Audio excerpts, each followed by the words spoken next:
I love the theme. I think it's such a classic leadership theme. Rising tides lift all ships. And we have so many people. I was looking at the demographics here. We have so many people that are in family business and so many small business leaders. And I'm just curious to go back to the early days of Lampo and now Ramsey Solutions. Can you take us to a moment where you remember key people, key leaders around you as you begin to grow that really lifted you as you were trying to be that entrepreneur, but also the face of the organization and the brand, and what that means to bring in key people early on to lift you to those next stages? The first thing I figured out was I couldn't do all the work by myself. And so I needed somebody else to work.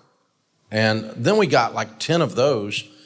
And I was so dumb that I thought it would just automatically happen. And so we had 10 people working, and you're in a small business, everybody's doing everything. Everybody's got like 6 jobs. And I suddenly realized that I cared more.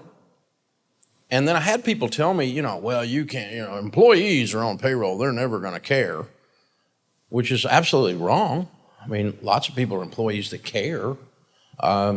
But some of them I had cared, but not all of them and not all the time. And so I started realizing we needed to put people in leadership roles, and I started going, right now I think I'm just a boss, and I'm not even a really good boss. And so I got to start learning, and I started reading like a maniac and consuming people like John Maxwell and people like Jim Collins and Henry Cloud and Pat Lencioni, and some of the people we got speaking this week. They later became friends, obviously. But I had to have new information, because if you keep doing the same thing over and over again, you expect a different result. That's the definition of insanity. And so I had to have a new way of seeing things in order to do things different. You led off your talk this morning, just the first couple minutes, talking about you can have a bunch of talented people, but if they're not passionate about the mission and the work, they're essentially worthless. And it was a powerful statement, and it's absolutely true.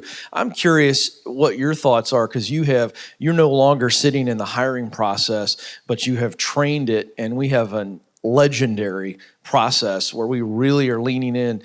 How would you suggest that folks begin to look for the right amount of passion in that hiring process, so they know this person's not snowing me, this isn't an acting job, I can really see that there's some hunger here for what we're trying to do? Well, more interviews. We'll talk about this. I'm doing a hiring lesson later in the week and firing lesson. And but it's more interviews for one thing. You spend more time with them, you start to find out who the real person is, not who their interview self is, because everyone puts on their best face when they're interviewing. That would be a normal human would anyway. So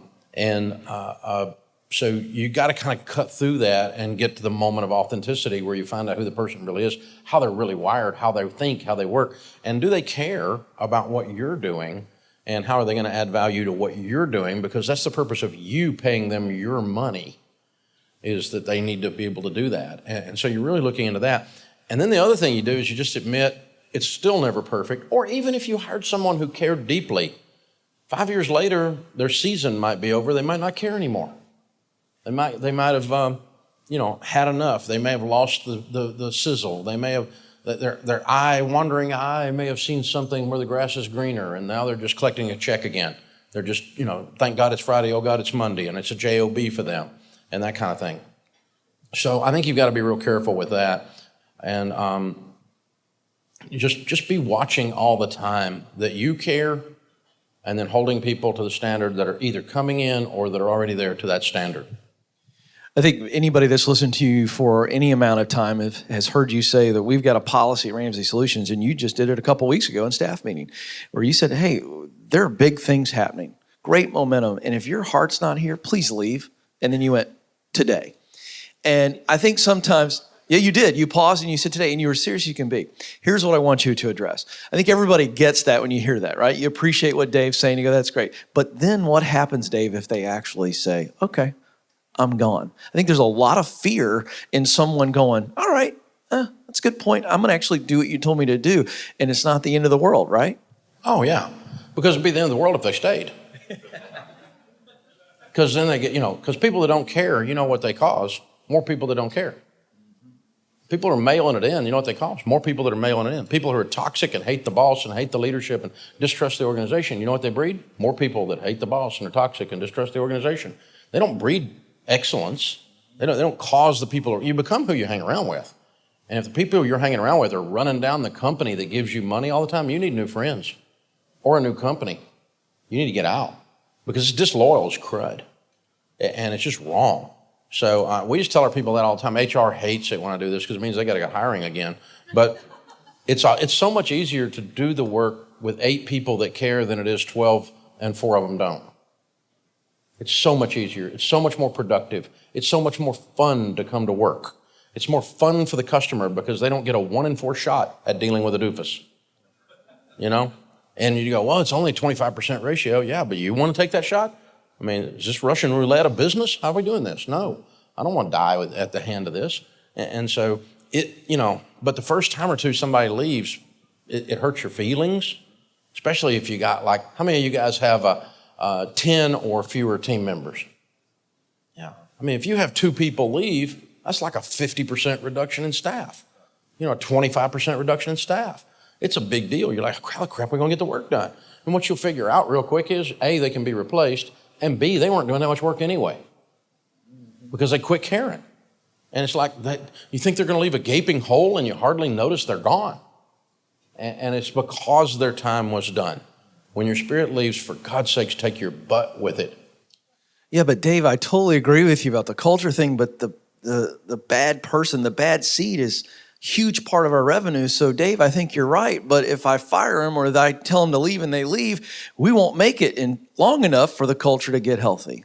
That's what a lot of people are feeling right now. Yeah, I used to think, you have those insecurities. You always do. I probably still have them just a little bit. But number one, I've got decades of doing this and seeing the result be positive. Number two, it's a larger organization now. So it's one of 857 people. I think we'll probably keep going. So it's like, you can't live without me.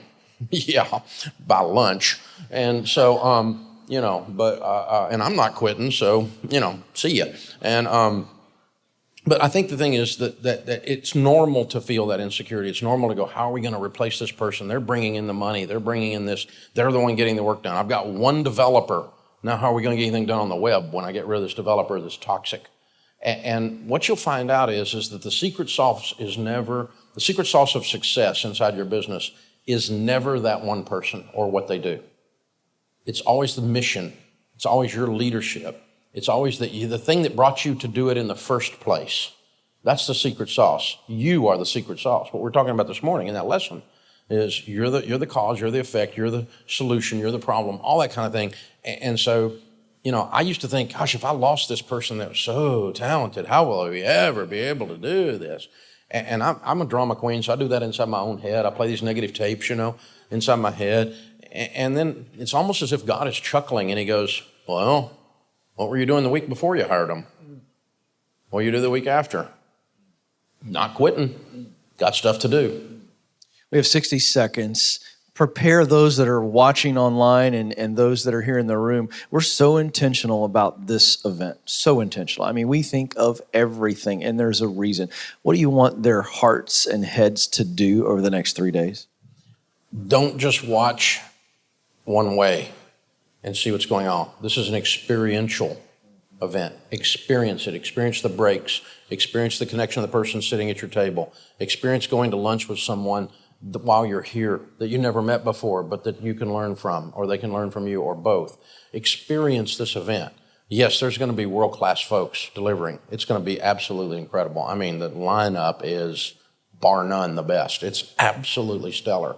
But it's more than just a content production. This thing, small business people, we love each other naturally. We can't keep from it. Even those of you that don't agree on whatever, you agree on one thing. You like to win in business. And that's a common ground. Well, big thanks to Dave Ramsey. Give him some love for joining us here on the Live from Summit stage.